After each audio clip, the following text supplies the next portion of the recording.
Alexandre de Becler, au l'infoservice. Dans cette vidéo, on va voir comment mettre en place une solution de haute disponibilité grâce à l'équilibrage de charge. Ici, on va s'imaginer qu'on a deux serveurs sur lesquels il y a un serveur web et l'idée, ça va être de donner un peu une infrastructure qui va reposer sur ces deux serveurs web qui vont héberger donc la copie d'un intranet par exemple. Et ces deux serveurs font partie du domaine au l'infoservice et ils doivent donc intégrer le cluster de répartition de charge afin de fonctionner. Donc là pour l'instant j'ai trois ordinateurs, j'ai trois serveurs, j'ai DC1, DC1 qui est le contrôleur de domaine. Hop, on va se mettre ici et je vais aller voir les serveurs membres. Donc computers ici, voilà. Et là j'ai NLB1 qui est ici. Non, lui c'est NLB2, NLB1 qui est ici. Voilà, et j'ai NLB2 qui est ici, donc ils font partie du domaine. Voilà, donc ce qu'on va faire ici, c'est qu'on va installer le composant équilibrage de charge sous Windows 2012 et dans le respect de tous les prérequis de Windows, avec tout ce qui est affinité, etc. et mode de diffusion. Alors, pour comprendre un petit peu comment ça fonctionne quand même, ici sur la configuration réseau, hop, détail, donc là je suis en 192.168.0.14 et ici sur le NLB2 je suis en 192.168.0.2.115 et là sur mon DC je suis en 100 je crois, si la mémoire est bonne, hop, voilà, 100. Alors, hop, on va donc dans un premier temps installer le composant sur NLB1, donc je vais me connecter sur NLB1 plutôt, voilà. On va aller installer le composant équilibrage de charge. Alors pour ce faire, on va ici, on va ajouter des rôles et fonctionnalités. Alors il ne s'agit pas d'un rôle, il s'agit d'une fonctionnalité équilibrage de charge. Ici on vous demande ce que vous voulez installer, inclure les outils de gestion, donc ça c'est parfait, on laisse, et installer. Je vais faire exactement la même chose sur le NLB2.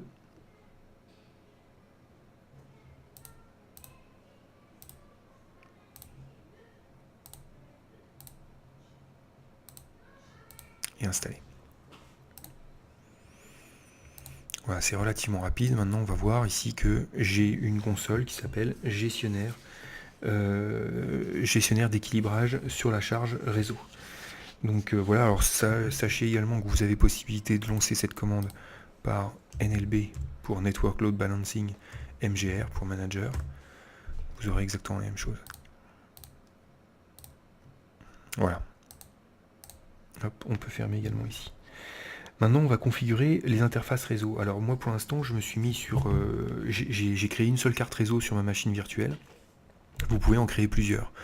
Alors pourquoi j'en ai utilisé qu'une, puisqu'il y a il y a une des possibilités de diffusion sur NLB qui est d'utiliser une seule carte. C'est ce qu'on appelle le monodiffusion ou l'unicast. J'aurais pu choisir de travailler avec ça, mais on peut également travailler en multicast qui vous permet avec une seule ou plusieurs cartes réseau de configurer un NLB et de permettre une interface qui va permettre de communiquer avec l'ensemble des nœuds du cluster et une autre interface qui va vous permettre à vous d'administrer tout ça. Il faut savoir également que DHCP n'est pas activé sur les serveurs, puisque DHCP n'est pas compatible avec un nœud de cluster. Donc c'est important de bien mettre une adresse IP fixe. C'est ce que j'ai fait et c'est ce que je vous ai montré tout à l'heure. Donc en 114 et en 115 sur l'une et l'autre des machines. Je vais peut-être juste éventuellement...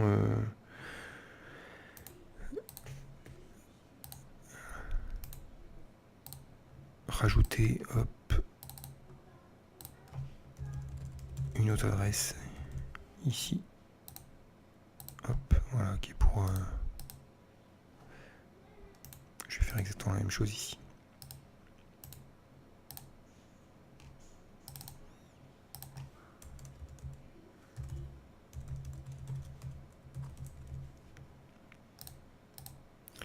Voilà. Alors maintenant, on va créer notre cluster. Donc la création du cluster de répartition de charge, ici, il a pour but donc de créer une adresse IP qui est virtuelle. Ça va être la porte d'entrée de tous les nœuds du cluster.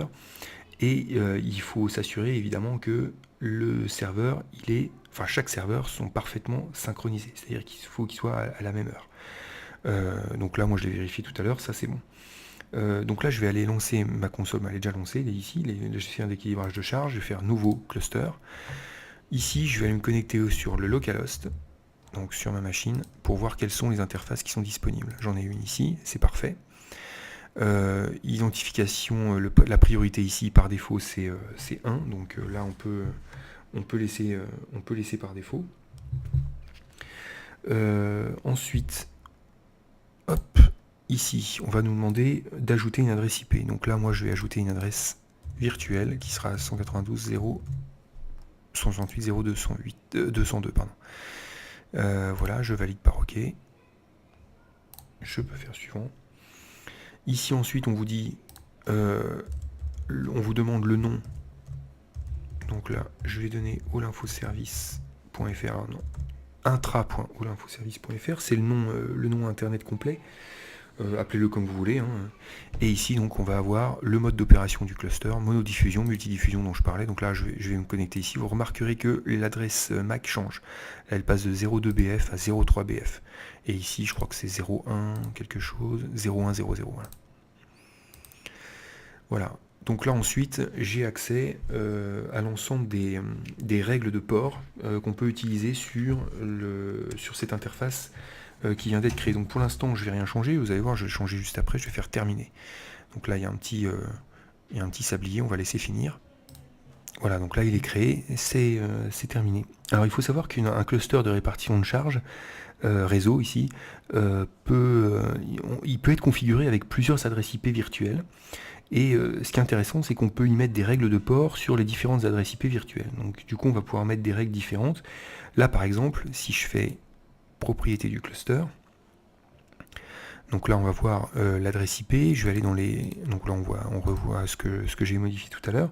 Et si ici, je vais cliquer sur modifier, je vois que je peux modifier un certain nombre de choses, notamment l'étendue des ports. Donc qui va ici de 0 à 65 535 par défaut. Si je le veux, je peux dire que mon serveur va devoir répondre aux requêtes des clients qui sont effectuées sur le port 8080. Voilà, donc toutes les requêtes à la fois TCP et UDP, puisque les deux est coché. Je peux également, si je le souhaite, désactiver cette étendue de port. Et je peux également modifier l'affinité d'une session. Donc évidemment c'est parce que hôte multiple a été coché par le multidiffusion. Et l'affinité, je peux sélectionner aucune, unique ou réseau. Aucune, ça veut dire que si j'ai un client qui se connecte une première fois, qui se déconnecte et qui se reconnecte, il ne va pas forcément se reconnecter sur le serveur sur lequel il était. Si je fais unique, un client se connecte, il se déconnecte, et à la reconnexion, on va essayer de le remettre sur le même serveur sur lequel il était. Et ici réseau, c'est à peu près la même chose, si ce n'est qu'on va se baser sur les éléments réseau du client pour le reconnecter au serveur. Donc là on va laisser en unique, c'est parfait. Vous voyez ici, si j'avais sélectionné hôte unique, tout ça évidemment serait désactivé. Voilà, je valide par OK. Donc là on va laisser de nouveau s'installer. Alors maintenant je retourne ici et je vais ajouter l'hôte au cluster. Donc là je vais aller chercher NLB-02. Logiquement ça doit marcher puisque j'ai mon DNS qui fonctionne et les deux machines sont dans le domaine. Voilà, Ethernet. Donc là tout est OK. On aurait pu taper l'adresse IP. Vous remarquerez ici que la priorité ici est définie à 2 automatiquement, puisque le premier serveur lui était défini à 1. État par défaut démarrer, c'est parfait. On fait suivant. On retrouve à nouveau les règles de port qu'on avait tout à l'heure. Et ici, je vais faire terminer. De nouveau le sablier, on va laisser tourner un petit peu. Alors pendant que ça réfléchit, vous verrez déjà que le premier serveur est en état convergé, c'est-à-dire qu'il est bien configuré dans le cluster, il n'y a pas de problème, on sait qui est élu maître parmi les nœuds du cluster. L'autre est en attente, pour l'instant il est en train de configurer. Pendant que ça réfléchit, je vais vous montrer qu'il existe un outil en ligne de commande qui va vous permettre de gérer tout ça. Si vous allez dans C Windows System 32, ici tout en bas dans NLB, ici vous avez un utilitaire nlb.exe qui va vous permettre ici de créer des IP de cluster en définissant l'IP d'hôte, etc. Donc c'est NLB, espace, et puis vous allez pouvoir mettre la commande que vous voulez. Donc c'est si... attendez, je sais plus la commande, je crois que c'est Shift. Voilà, ici. Voilà, donc vous avez ici toutes les informations nécessaires. Je viens de voir le drain, voilà, drain ici, pour désactiver la gestion nouveau trafic. Display, reload, query, suspend, etc. Donc vous allez pouvoir vraiment paramétrer votre gestionnaire de répartition de charge réseau. Alors vous avez également la possibilité de le faire par PowerShell. C'est une autre possibilité qui existe en allant ici. Vous allez pouvoir par exemple ici en tapant get-net, c'est net, non c'est pas ça, c'est net adapteur, oui c'est ça. Voilà, vous avez ici votre carte réseau qui apparaît. Vous avez, alors donc ça c'est, vous allez pouvoir ajouter par exemple une NLB cluster VIP, voilà, donc une adresse virtuelle.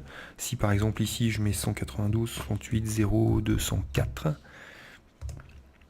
je dis que je veux l'interconnecter sur l'interface qui s'appelle Ethernet et je vais lui affecter un subnet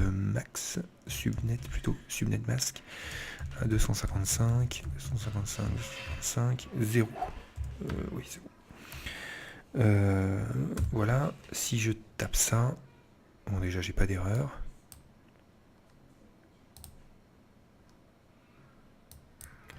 On va le laisser tourner un petit peu. Voilà, on va aller voir ici, on va actualiser un petit coup. Je vais faire propriété du cluster et on va voir ici maintenant qu'il y a deux adresses IP qui ont été créées. Si je le souhaite, je peux faire un remove NLB cluster VIP et on va lui mettre force pour forcer la suppression. Voilà, donc là la commande est passée, je vais actualiser et propriété du cluster, voilà. Je peux même piloter éventuellement mes nœuds. Si je fais par exemple un stop NLB cluster node, voilà, et là je lui renseigne le hostname qui sera NLB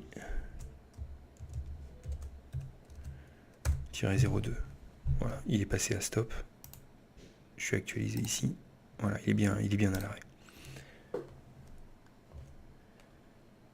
Si je veux le redémarrer, je vais faire un start.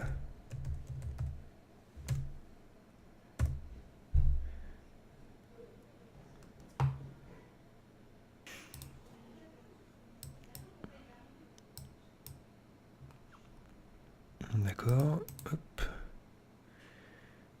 Actualiser, voilà, les deux sont convergés. C'est ça qui est intéressant également, c'est qu'un serveur peut arriver pendant la convergence des serveurs. C'est tout à fait possible.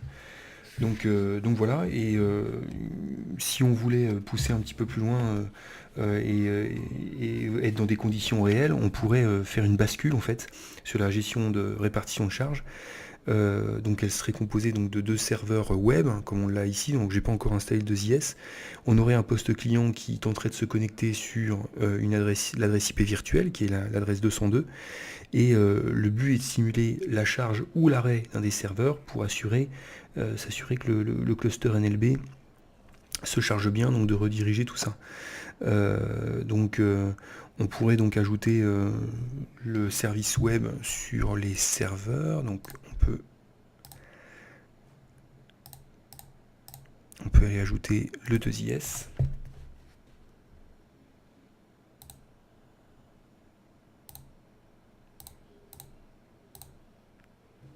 On va faire suivant partout, voilà. Je vais faire exactement la même chose de l'autre côté.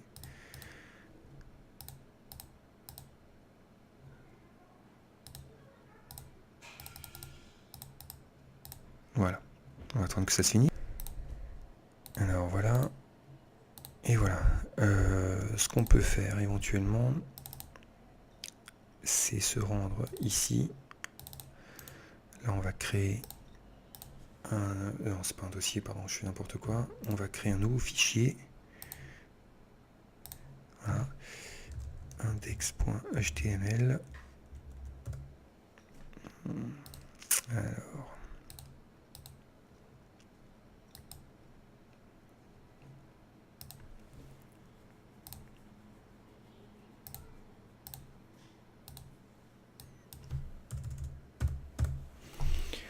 Voilà. Et si je fais... J'aurais dû d'abord le modifier. Hop.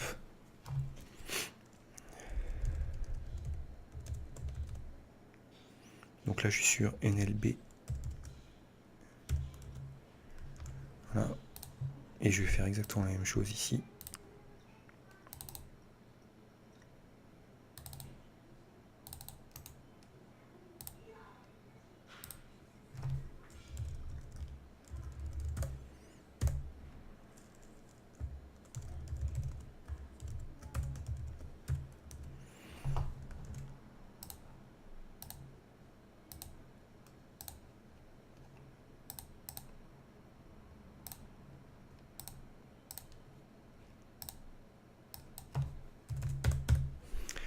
Voilà, je vais créer... alors je devrais avoir un client normalement, je vais essayer de le faire par là. On va voir ce que ça donne. Hop, je vais aller chercher Internet Explorer.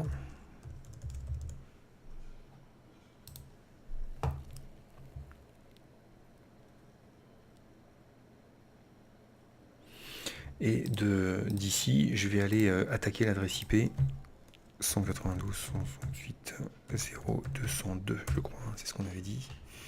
Alors il y a toutefois une chose que j'aurais dû... tiens, je suis même d'ailleurs étonné que ça fonctionne. Je suis un peu étonné.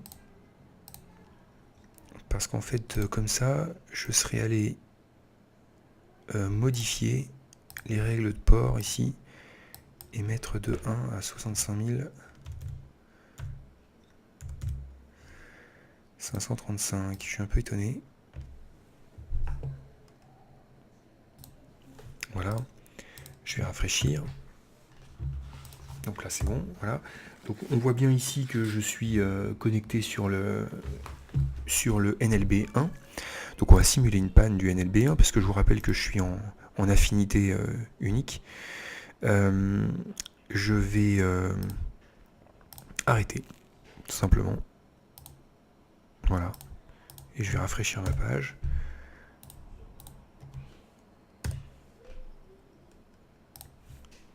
Voilà. Et là, automatiquement, donc j'ai été redirigé sur le NLB02. Donc mon équilibrage de charge fonctionne, il n'y a pas de problème. Tout est opérationnel. Voilà. Donc pour résumer, qu'est-ce qu'on a fait ? On a vu un petit peu les aspects sur la répartition de charge réseau. On a vu que il y a différentes techniques qui existent, hein, mais nous on a vu ici la technique du NLB qui est proposée par Microsoft, une répartition de charge qui s'appuie donc sur TCP/IP.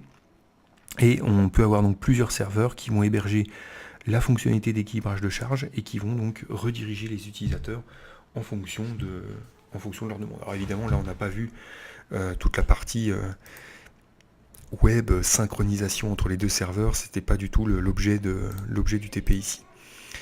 Voilà, donc on va passer dans la vidéo suivante, on va regarder un petit peu justement la haute disponibilité et les clusters de basculement.